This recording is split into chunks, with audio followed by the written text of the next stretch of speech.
오늘날 흔히 요즘 시대를 일컬어서 4차 산업혁명 시대다 이렇게 많이들 말을 합니다.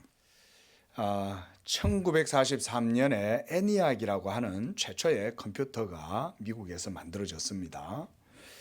그리고 난 이후에 인류는 지금까지 아주 기하급속도로 빠르게 이 컴퓨터의 과학과 이 기술을 발전을 이루어 왔습니다. 오늘날 컴퓨터 기술은 이전에 역사에서 이루어 왔던 그런 컴퓨터들과는 비교할 수 없을 정도로 뛰어난 기술 발전을 이룩하고 있습니다. 2018년도 10월에는 이 구글에서 중심으로 해서 이 연구하던 그룹에서 이 양자 컴퓨터를 만들었다고 합니다. 퀀텀 컴퓨팅, 양자 단위의 이런 계산이 가능한 컴퓨터를 만들었다 이 말이에요. 그래서 이 양자 컴퓨터는 IBM에서 갖고 있는 이 서밋이라고 하는 이 슈퍼컴퓨터가 1만 년 걸리는 계산을 이 양자 컴퓨터가 200초 만에 해냈다고 합니다. 세계에서 가장 큰 슈퍼컴퓨터가 1만 년 동안 계산해야 될 거를 양자 컴퓨터가 200초 만에 했다. 놀라운 일이죠. 상상을 초월하는 일인 거예요. 오늘날 이제 점점 우리가 사는 시대는요, 이전 바로 우리 앞 세대에서 살았던 분들은 절대로 상상하지 못하는 세상이 열린 거예요. 제가 처음 컴퓨터를 접했던 게 1988년도였는데 그때만 해도 부팅 디스크를 만들고 이렇게 해서 넓은 이렇게 몇 메가 용량밖에 안 들어가는 그런 디스크를 또 삽입해 가지고 빼내고 그러다 또 조그마한 또 디스크가 나오고 이런 식으로 컴퓨터가 그때까지만 해도 그랬는데 군대 제대하고 나오니까 이제 윈도우가 나오고 그전에 나왔죠 벌써. 그로부터 지금까지 뭐 엄청나게 지금 컴퓨터가 많이 발전을 했습니다. 이제는 한 걸음 더 나아가서 컴퓨터뿐만 아니라 인터넷이 막 이렇게 인터넷망이 전 세계로 깔리고 인터넷 시대가 되다 보니까 이제 사물 인터넷이라고 하는 이런 시대가 또 되었어요. 그리고 빅데이터 시대라고도 말을 하고 또 이런 사물 컴퓨터가 이제 일상화되다 보니까 이것이 이제는 우리의 모든 일상생활에까지 다 적용이 되고 찾아 들어오는 거예요. 가스, 집에서 이제 가스 난로, 또 실내 난방, 에어컨, 뭐 생활 가전들 이런 거 조절하는 것조차도 이제는 스마트폰 하나로 집에 들어가기 전에 벌써 다 하는 이런 시대가 된 거죠. 지금은 초기 단계입니다. 그것도 이렇게 많이 발전한 것 같아도 이것도 앞으로 이루어지게 될 세상에 비하면 아주 초기 단계에 불과합니다. 그리고 한 30년 후에가 되면 대부분 많은 차들이 전기차로 많이 바뀔 겁니다.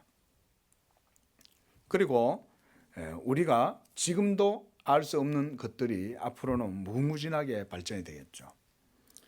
또 하나 얼마 전에 세상을 놀라게 했던 알파고 이세돌 구단과 바둑을 떠가지고 이세돌이 졌죠. 그래서 이 알파고라고 하는 이 인공지능, 이 컴퓨터의 인공지능이 엄청나게 세간에 이제 화두가 되었습니다. 그래서 이 인공지능 때문에 인간은 이제 체스, 바둑, 뭐 그 다음에 또 퀴즈쇼, 낱말 퀴즈 이런 것도 인공지능이 다 이긴다고 합니다.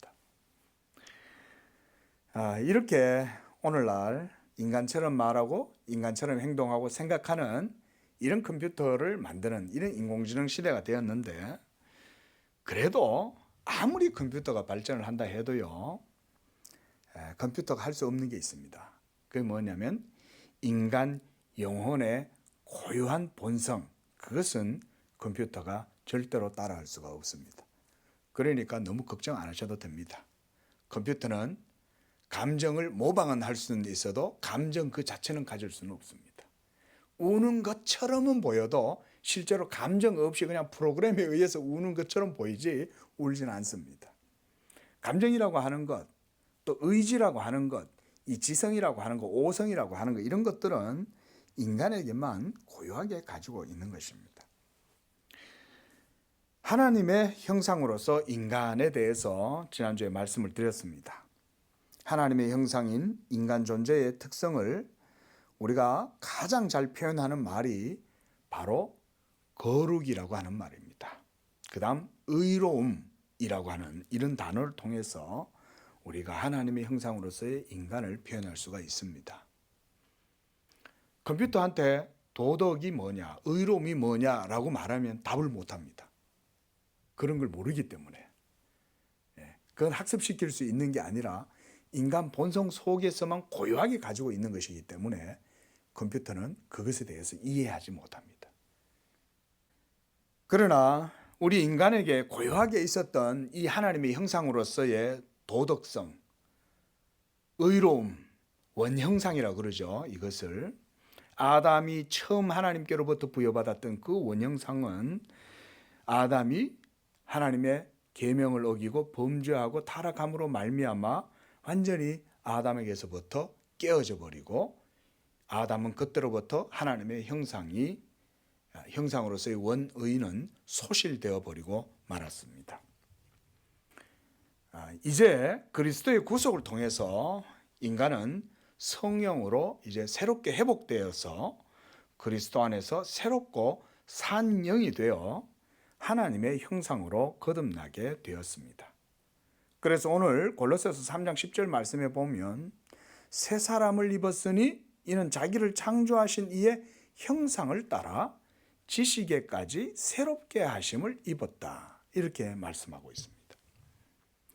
그러니까 죄로 말미암아 타락하고 부패하고 오염되고 그렇게 해서 하나님의 모든 영광과 의와 하나님의 형상을 잃어버리고 살아가던 우리 죄인들에게 그리스도께서 구속을 통해서 우리에게 새로운 하나님의 은혜를 베풀어 주셨는데 그것이 바로 새롭고 산 영이다. 이렇게 말하는 거예요. 새롭고 산 영이다.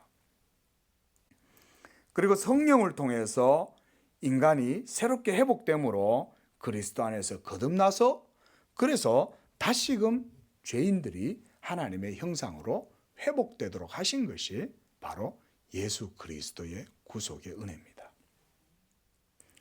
이렇게 우리 죄인들의 부패하고 타락한 모습을 그리스도께서 새롭게 변화시키고 거듭나게 하실 때 우리를 새롭게 산 영이 되게 하신 것은 성령을 통해서 우리를 새 사람으로 창조하신 거예요.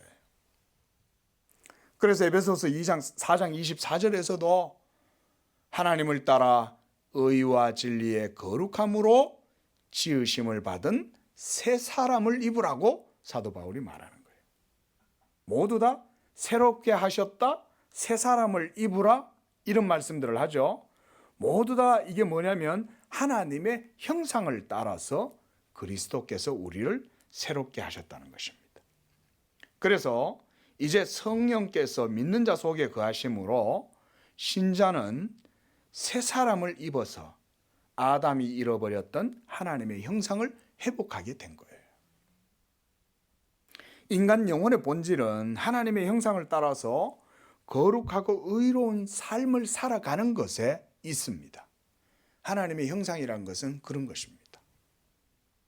그 사람이 가장 복된 존재가 되는 것은 하나님이 처음 창조하셨던 그 창조하신 형상 그대로 하나님 앞에 서는 게 인간이 가장 복된 거예요. 우리가 이 세상에서도 우리가 타락한 세상 속에서도 사람이 가장 명예롭고 온전하게 사는 것은 도덕적으로 사는 것이라는 것을 우리 인간 본성이 기본적으로 알려주죠. 그렇죠? 그럼에도 불구하고 그 빛이 너무나 희미해서 많은 사람들이 그 빛을 잊어버리고 살아가지만 그럼에도 인간의 양심 속에 박혀있는 이 하나님의 형상에 대한 본성은 인간은 절대로 잊어버리지 못합니다. 그래서 오늘 사도가 옛사람을 벗어버리고 새 사람을 입으라. 그리고 하나님의 형상을 따라 지식에까지 너희가 새롭게 하심을 입었다라고 이렇게 말씀하고 있어요. 하나님께서 여러분들을 예수를 믿게 하고 예수 믿음으로 믿는 자에게 성령을 주시고 그리고 성령을 통해서 믿는 자의 영혼을 새롭게 거듭나게 하시는 것, 이걸 우리가 중생이다 우리말로 이렇게 말하죠. 중생, 새롭게 난다 이 말인 거죠. 그래서 이 중생의 목적은 그리스도께서 우리 죄인들을 하나님의 형상으로 회복시키는 데에 있습니다. 새롭게 거듭난다고 하는 것은 지식에까지 이르는 것이요, 의와 진리의 거룩함으로 지으심을 받은 새 사람을 입는 것이 바로 지식에까지 이르는 것입니다. 여기서 왜 사도는 지식에까지 새롭게 하심을 받았다라고 말할까요? 여기에서 이 지식은 우리가 일반적으로 아는 정보, 경험, 이성을 말하지 않습니다. 여기에서의 지식은 바로 하나님을 아는 지식, 하나님과의 생명의 연합, 하나님과의 그 관계 가운데에서 누리게 되는 의의 지식을 말해요. 이 생명의 지식을 우리가 누구를 통해서 얻게 됩니까? 예수 그리스도를 믿음으로 이 지식을 얻게 되는 거예요.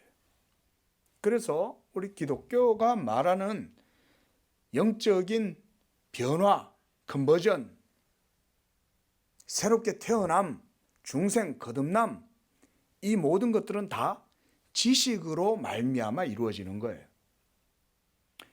그래서 성경이 말하는 이 지식이란 바로 예수 그리스도로 말미암는 지식을 의미합니다. 믿으시기 바랍니다. 그래서 지식은요, 그냥 우리가 책과 공부를 통해서 학교나 이런 데서 배우는 그런 지식은 그냥 우리가 일상적으로 살아가는 상식들, 이런 정보들, 이런 거예요. 그거는 우리 사람의 본질적인 생명이 되는, 영혼의 생명이 되는 지식들이 아니에요. 공부 아무리 하고 하버드에서 박사 학위를 받고 온들, 세계에서 가장 뛰어난 지식을 가지고 있다고 한들 영혼의 새 생명을 누리지는 못합니다. 그러나 하나님께서 주시는 영혼의 새 생명, 처음 아담에게 주신 그 형상 그대로의 회복은 예수 그리스도를 믿음으로 말미암는 믿음의 지식을 통해서만 우리가 얻게 되는 것입니다. 바로 이렇게 해서 지식에까지 새롭게 하심을 입었다. 그래서 이 지식에까지 새롭게 입은 사람은요, 모든 삶의 가치관이 다 바뀝니다. 세계관이 다 바뀝니다. 이전에 내가 가치 있게 여겼던 것들, 내가 좋아하고 선호했던 경향들, 또는 내 육신의 본성을 따라서 살아가고자 했던 나의 개성미, 이런 모든 것들이 다 바뀌는 거예요. 그래서 지식에까지 새롭게 바뀌는 것은 모든 가치관, 세계관, 관점, 사고방식, 성향까지도 다 바뀌는 거예요. 이것이 그리스도로 말미암는 변화인 줄로 믿으시기 바랍니다. 하나님께서 특별히 이 세대 가운데에서 예수 믿는 사람들을 택하셔서 부르시는 것은 무엇 때문이냐? 그들로 하여금 변화시켜서 하나님의 형상이 회복되게 하고 그것을 통하여 그들로 하여금 하나님께 영광을 돌리게 하려고. 여러분, 하나님께 영광을 돌린다는 말이 어떤 걸까요? 우리가 하나님께 어떻게 영광을 돌릴까요? 돈을 많이 벌어서 헌금을 많이 하면 하나님의 영광을 받으실까요? 아니면 여러분들이 나가셔서 이 주변에 있는 가난한 사람들을 도와주면서 물론 선행을 행하는 것도 하나님께 영광을 돌리는 겁니다만은 무조건 여러분들이 도덕적 선행으로 하나님을 영화롭게 한다는 것은 성경이 말하는 게 아니에요. 먼저 뭐가 있어야 됩니까? 영혼의 변화가 있고 그런 다음에 그 믿음으로 선행을 행할 때 하나님이 영광을 받으시는 거예요. 여러분, 도덕적으로 영적으로 변화되지 않고도 도덕적으로 얼마든지 선행을 행하는 사람들 많습니다. 평생 동안 가난하게 살면서 근검절약하면서 모았던 돈을 장학금으로 모두 다 기부를 하고 복지관에 기부를 하고 이런 사람들, 우리보다 도덕적으로 훌륭한 사람들 많아요. 그러나 변화되지 않는 그들의 모습으로 아무리 선행을 행한다고 해도 그것으로는 하나님께 영광을 돌리지는 못합니다. 그리스도인은 먼저 성령으로 거듭나야 합니다. 그리고 예수 그리스도를 믿는 믿음으로 성령을 쫓아서 행할 때에 하나님이 영광을 받으시는 거예요. 하나님의 영광도 바로 그런 삶에서 나타납니다. 그러므로 여러분들이 하나님의 영광에 찬송이 되기 위해서는 먼저 새 사람을 입어야 하는 것입니다. 이 새 사람을 입는 것은 바로 영혼의 깊은 내면에서의 변화에서부터 시작이 됩니다. 그래서 에베소서 4장 23절 말씀에 보면 너희가 심령이 새롭게 되어라고 이렇게 되어져 있어요. 심령이 새롭게 되어 하나님을 따라 의와 진리의 거룩함으로 지으심을 받은 새 사람을 입으라고 말하는 거예요. 자, 그래서 우리가 하나님의 형상이란 말을 우리가 이제 정리할 수 있겠죠. 하나님의 형상이란 성도가 참된 경건과 의와 순결한 그런 지성을 가진 것을 바로 하나님의 형상이라고 말하는 거예요. 아담이 타락하기 전에 하나님의 형상은 아담의 본성의 완전한 탁월성으로 빛이 났습니다. 그런데 그가 범죄하고 타락한 후에는 이러한 형상이 완전히 추하게 손상이 되어버렸고 그 형상의 빛이 아담에게서 소멸되어 버리고 훼손되어서 이제는 부패한 것만 인간에게 남게 되었어요. 이게 얼마나 깊이 우리의 모든 생활에 파급 효과를 미치는지 우리가 잘 모릅니다. 그런데 사람의 마음에 거짓되고 부패함이 얼마나 큰지 우리가 능히 측량할 수 없다고 그랬어요. 얼마나 인간의 부패성이 큰지 여러분 하나님의 말씀을 깊이 알지 못하면 우리가 인간의 부패함을 깊이 깨달을 수가 없습니다. 그걸 깨달으라고 하나님이 뭘 주셨냐면 율법을 주신 거예요. 율법의 거울을 통해서 우리가 얼마나 하나님께로부터 멀리 떠나 있는지를 깨닫게 되는 것이죠. 그래서 그리스도로 말미암아 회복된 하나님의 형상은 이제 선택된 자들에게 부분적으로 나타나게 됩니다. 그리고 그들이 성령으로 거듭났기 때문에 이제는 그들이 이 땅 가운데에서 거듭난 새로운 심령을 가지고 살아가는 것입니다. 이것도 얼마나 감사한지 몰라요. 그죠? 어두운 이 세상에 그래도 예수 그리스도의 구속의 은총을 덧입어서 성령으로 거듭나고 그렇게 해서 잠시나마 이 땅을 살아가는 동안에라도 하늘의 빛을 보고 그리고 하늘의 그 빛 가운데에서 살아가는 그런 은혜들을 하나님이 주시는 거잖아요. 그러함에도 불구하고 이 참 하나님의 완전한 형상을 우리가 언제 회복합니까? 천국에 가서야 완전히 회복할 수 있어요.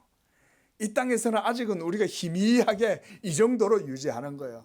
교회에 오면 좀 광도가 밝아지는 것 같다가 또 예배 마치고 세상 나가서 살다 보면 어느 순간 내 속에 있는 이 영적인 빛이 또 어두워져 가지고 세상에서 뒤죽박죽이 돼 가지고 막 죄도 묻고 발에 때도 묻고 손에 때도 묻고 이러다가 또 주일날 하나님을 기억해서 주님 앞에 나오면 다시금 예수 그리스도의 그 보혈의 은혜, 예수의 의를 힘입어서 또 교회 나오면 또 거기에 내 죄를 씻고 또 주님 앞에 나와서 예배드리면 또 하늘의 은혜가 있는 것 같고 하늘로부터 성령의 빛이 내 마음속에 비치는 것 같고 말씀을 들으면 믿음의 확신이 생기는 것 같고 그 또 믿음으로 다시금 또 결심을 하는 거죠. 내가 이번 주에는 좀 잘 살아봐야지. 근데 웬걸 한 수요일쯤 지나니까 또 시작되는 거예요. 계속 반복되고 물론 조금씩 점진적인 성화가 있긴 하지만 하나님께서 그리스도 안에서 우리에게 주신 새 형상은 천국에 가서야 우리가 완전하게 맛볼 수가 있어요. 그때 되면 얼마나 대단하겠습니까? 그죠? 그래서 칼빈은 이 하나님의 형상이 어떤 요소들로 구성되어 있는지 알기 위해서 그래서 영혼의 여러 기능들에 대해서도 그가 기독교 강요에서 논해주고 있어요. 하나님의 형상은 인간의 외부에서가 아니라 인간 내부에서 찾아야 되기 때문에 그 하나님의 형상이라고 하는 것은 우리 인간 영혼에 있어서는 내적인 선이 되는 것입니다. 인간을 도덕적 존재다라고 말하는 것은 사실은 철학자들이 규정하는 게 아니에요. 성경이 먼저 그걸 규정해 주고 있는 거예요. 인간을 도덕적 존재라고 하는 것은 그게 무슨 의미라고요? 하나님의 형상이라는 데서 그게 나오는 거예요. 하나님의 형상이 아니면 도덕적 존재라고 하는 이 단초를 세울 수가 없어요. 어디서 도덕적 기원을 찾아요? 지난주에도 말씀드렸잖아요. 예? 인간의 도덕적 형상, 이 기능, 기원을 어디서 찾겠냔 말이에요. 하나님을 인정하지 않는데 어디에서 정의와 공의를 찾아요? 하나님을 알아야 공의를, 정의를 바르게 얘기하고 의에 대해서 바르게 얘기할 수 있죠. righteousness에 대해서. 그리고 인간도 인간의 도덕성을 말하려면 하나님과의 관계 속에 온전하게 서 있는 인간이어야만이 그가 도덕적 존재가 되는 거예요. 하나님을 떠난 인간은 온전한 도덕적 인생을 살아갈 수가 없어요.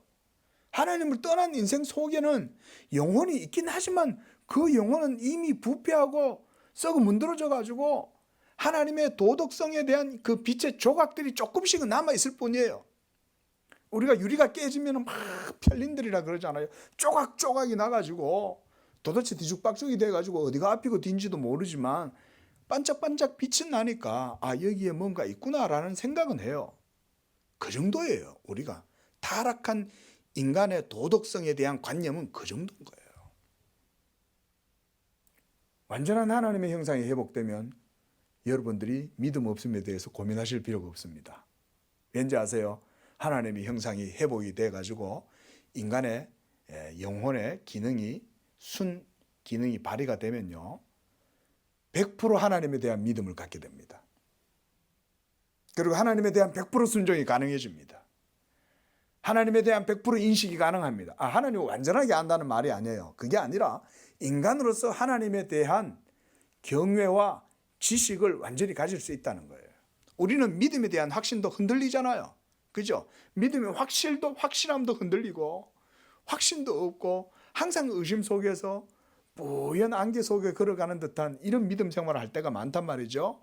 그런데 그리스도 안에서 여러분들의 영혼이 완전히 회복되면 그때 되면요 우리의 믿음은 천상에서의 믿음은 완전한 확실함과 확신 가운데에서 기쁨이 충만하겠죠. 세르베투스라고 하는 이 이단자가 있습니다. 이 사람은 삼위일체론 이단자였고 중세 시대 때 이렇게 해서 이제 처단이 된 사람이었어요. 이단으로. 이 세르베투스는 인간의 영혼을 어떻게 상상을 했냐면 하나님이 사람의 코에 생기를 불어넣었다고 하는 그 창세기 2장 7절의 이 말씀을 어떻게 이해를 했냐면 하나님의 무한한 신성의 일부가 인간 속으로 흘러 들어갔다라고 이렇게 상상을 했어요. 그래서 영혼은 하나님의 본체의 파생물로 생각을 한 거예요. 자, 신성이 파생되어 가지고 인간에게 주어졌다면 인간도 신의 일부분이라는 말이 되잖아요. 그러면 신의 일부분인 인간들이 신의 일부분을 가지고 있으면서 죄를 짓는다면 이거는 이상한 괴물이 되는 거예요. 고대 로마 신화 그리스 신화에나 나오는 그런 반신반인과 같은 회개한 기이한 그런 괴물과 같은 존재가 돼버려요. 세르베투스는 그러나 그렇게 생각을 한 거예요. 그래서 칼빈은 그것을 반박하면서 이렇게 말했어요. 그렇지 않다. 우리 인간에게 하나님의 형상이 새겨져 있다고 해도 그것은 하나님의 존재로부터 파생되어 나온 것이기 때문이 아니라 하나님께서 우리의 영혼을 그렇게 창조하셨기 때문이다.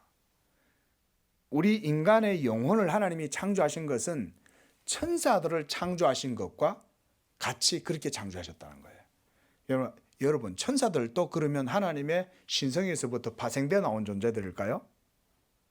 아니겠죠. 천사들도 무에서 유로 창조된 거예요.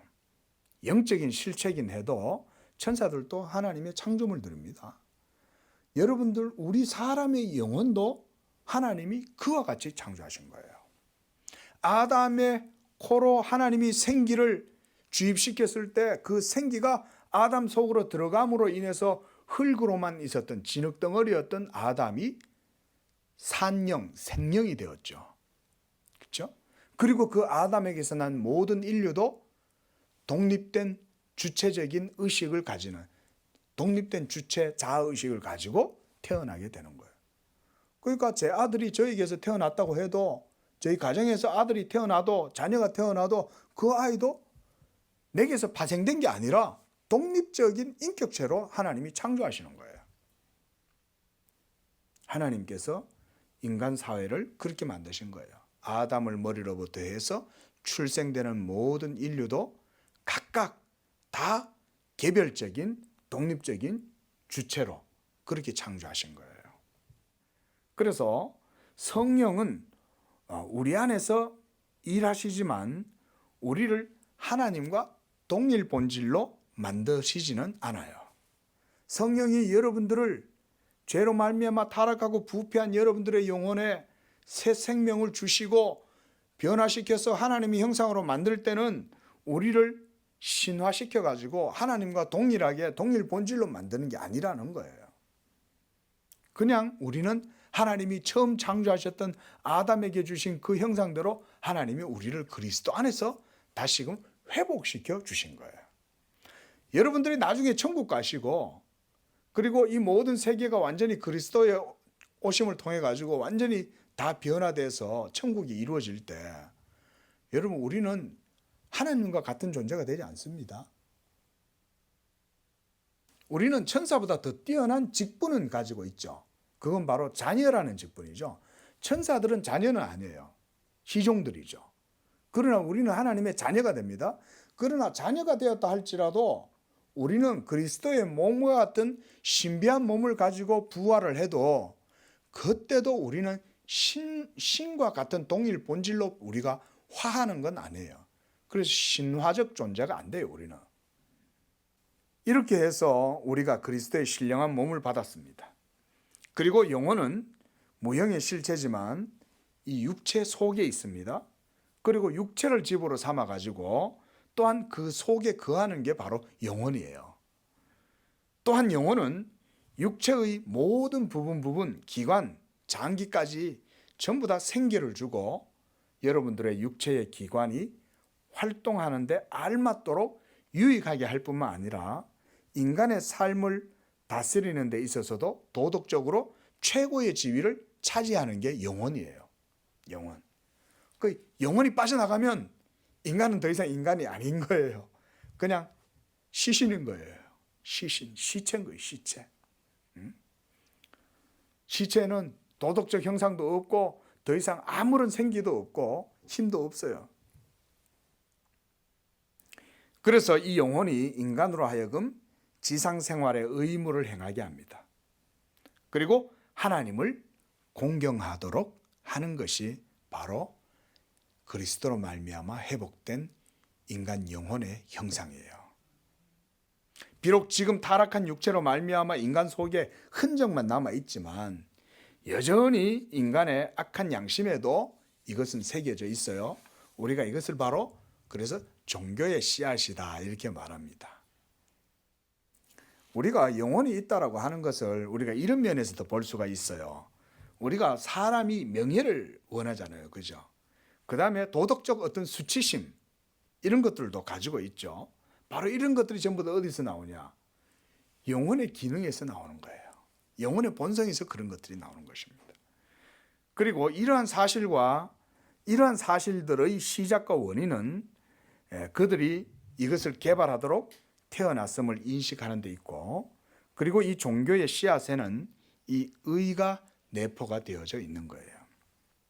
그래서 인간이 이 천상의 생활들을 묵상하면서 살도록 지음을 받은 것과 같이 지식이 그 영혼에 새겨져 있습니다.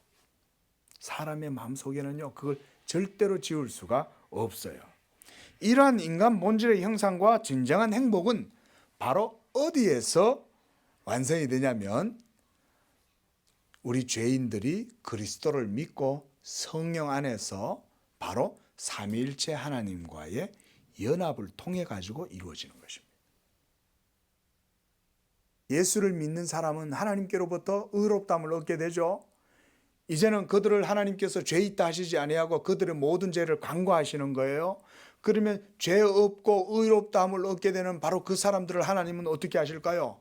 하나님은 그들에게 성령을 주시고 그들과 하나가 되기를 원하시는 거예요. 그래서 예수님도 요한복음 17장에서 아버지여 저들도 우리와 하나 된 것 같이 저들도 우리와 하나가 되게 하옵소서. 이렇게 우리가 죄인들이 그리스도로 말미암아 회복되고 그리스도를 통해서 하나님과 연합을 하는 것이 바로 이 인간 본질의 형상의 진정한 행복이에요. 하나님 없이 사는 사람들이 행복하다고 말하는 것은 사실은 전부 다 육적인 물질적인 행복, 쾌락 이런 것에 불과한 거예요. 거지가 길거리를 지나가다가 5만 원짜리 한 장을 주운 거예요. 오늘 하루 행복한 거예요. 타락한 인생들이 시를 지어서 부르면서 노래하고 그렇게 사는 거는요, 그 정도의 기쁨인 거예요. 그러나 하나님 자녀들이 하나님 안에서 하나님과 연합을 통해서 누리는 행복은 거지들이 길거리에서 5만 원짜리 한 장 주었다라고 하는 그 정도의 기쁨과는 비교할 수가 없는 거예요. 하나님의 집에 왕의 궁전에서 식탁에서 먹는 거 하고 어떻게 거지가 길거리에서 5만 원 주는 기쁨하고 그 행복을 비교할 수가 있냐 이거예요. 우리 예수 믿는 사람들에게 주신 하늘의 기쁨, 행복이란 것은 이런 것입니다. 이 모든 행복은 바로 여러분들의 형상이 그리스도 안에서 영적인 형상이 회복될 때에만 누릴 수 있는 것입니다. 그리고 사람의 영혼은 이 행복에 도달하기를 원하고자 부단하게 활동을 합니다. 이것은요, 타락한 인간들에게서 항상 찾아볼 수 있는 거예요. 왜 티베트 고원에 가가지고 오체투지를 합니까? 그들은 왜 거기 가가지고 고행을 하고 수행을 할까요? 이 영원한 행복에 도달하기 위해서 그렇게 수고하고 힘쓰는 거 아니겠어요? 그게 바로 인간에게 영혼이 있다는 것을 증명하는 거예요. 그런데 칼빈이 기독교 강요에서는 이 영혼에 관해서 깊이 있는 세밀한 논의를 더 이상 하지 않아요. 칼빈은. 그리고 그는 바로 그런 영혼에 대한 깊이 있는 내용들은 철학자들에게 맡기겠다 이렇게 말해요. 왜냐하면 그 영혼에 대한 깊은 이해를 우리가 파고들면 파고들수록 경건의 유익을 얻기보다는 오히려 미궁에 빠지기가 쉽기 때문에 그래요. 그러나 우리에게 있어서는 이런 지식보다는 하나님을 알고 그리스도로 말미암아 우리의 영혼이 새롭게 회복이 되어서 그렇게 해서 우리가 하나님을 섬기고 경건으로 나아가는 정도의 지식으로 우리는 족할 줄 알아야 된다 이렇게 말합니다. 그러나 칼빈은요, 이 인간 영혼이 두 기능으로 오성과 의지로 이렇게 구성되어 있다고 주장을 합니다. 이게 칼빈의 주장입니다. 칼빈은 그래서 더 깊이 있게는 주장 안 해요. 기본적으로 인간은 이성과 의지, 우리는 지정의다 이렇게 많이 배우잖아요. 그 감정을 거기다 넣는데, 정을 넣는데, 여러분 우리 기독교 신학에서는 기본적으로 이성과 의지 이렇게 봅니다. 이성과 의지. 그리고 감정은 의지의 사물로 봐요. 예? 그래서 오성이 하는 일은 뭐냐면 기본적으로 이 오성이란 말은 여러분 그 영어로는 understanding이라고 합니다. 그 뭐냐면 사물에 대해서 논리적으로 이해하고 판단하는 능력, 깨닫는 능력, 이걸 오성이라고 그래요. 그 오자가 이 깨달을 오자입니다. 깨달을 오. 그리고 그 다음에 이 이성, 그 다음 이 의지로 구성이 되어 있는데 이렇게 오성이 하는 이런 대상을 구별하고 그리고 각 대상이 승인할 만한 것인지 아닌지를 구별해서 오성이 반대하는 것을 거부하고 피하고, 그래서 오성은 영혼을 인도하는 주관자요, 의지는 오성의 명령에 항상 유의해서 그 자체의 욕망에 있어서 오성의 판단을 따라서 실행하는 것이 바로 의지인 거예요. 이런 점에서 이제 감각을 오성에 포함시키기도 합니다. 이게 이제 칼빈의 설명입니다.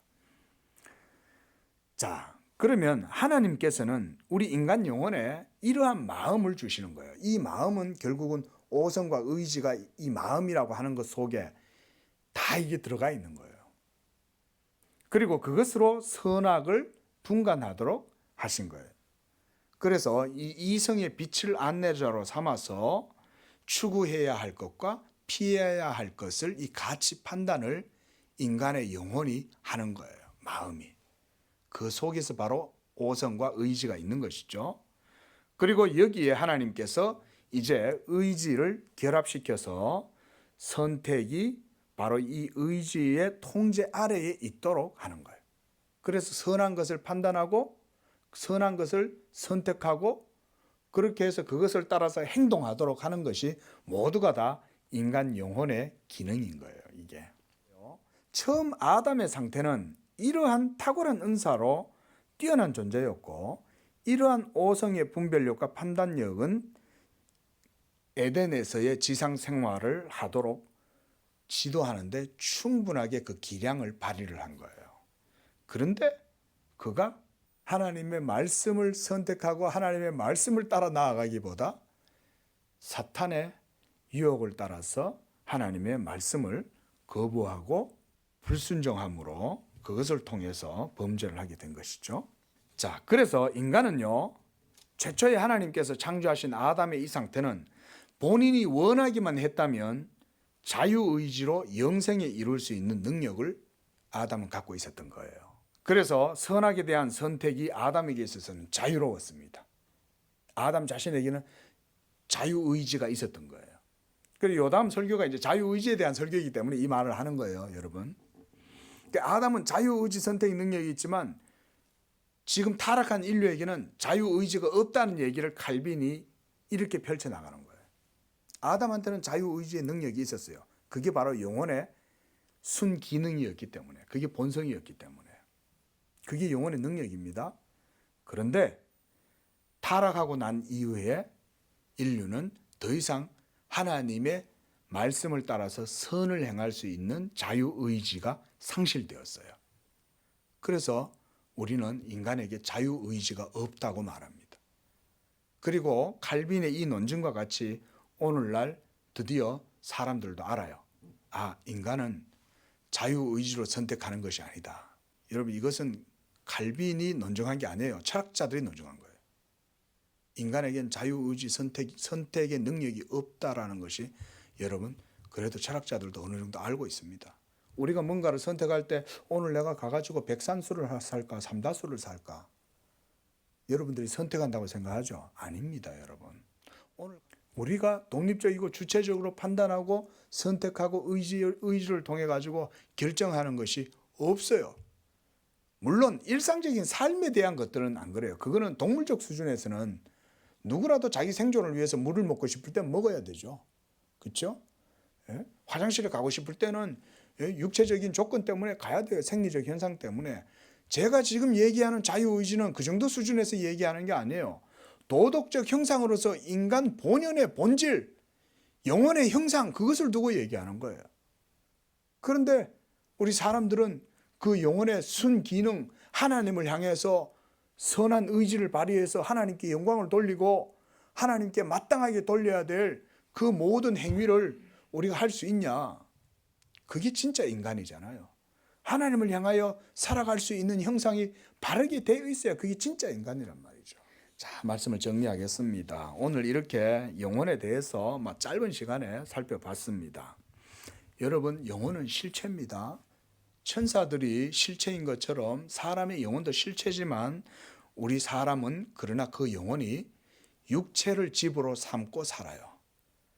그러나 이제 타락한 우리 인생들은요, 예수 그리스도로 말미암아 성령으로 내적인 변화가 일어나지 않으면, 영적으로 새 사람을 입고 산 영이 되지 않으면 우리는 하나님의 형상으로서의 온전한 인격체가 될 수가 없습니다.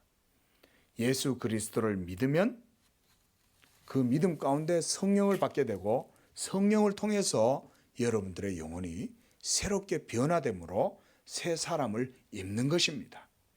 그리고 지상에서 이 새 사람을 입고 거듭난 심령으로 살아가다가 완전한 천국이 이루어질 때는요, 예수 그리스도께서 이 땅에 오시고, 그러면 그리스도가 재림하시는 그때 즉시로 믿는 모든 성도들이 순식간에 변화가 됩니다.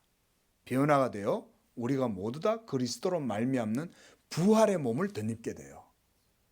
그러면은 그때 우리의 영혼은 하나님을 그대로 직접적으로 보게 돼요. 그리고 거기에서 우리의 영혼은 하나님을 찬양하고 영원토록 하나님을 즐거워하고 하나님 안에서 행복감 속에서 영원토록 하나님께 영광을 돌리는 그런 존재가 되어지는 것입니다. 바로 이런 인간의 영혼을 하나님께서 창조하셨고, 여러분들의 삶이 그 형상이 회복됨으로 하나님께 영광을 돌리고 찬양을 하는 복된 영혼들이 다 되시기를 축원을 드립니다. 기도하겠습니다.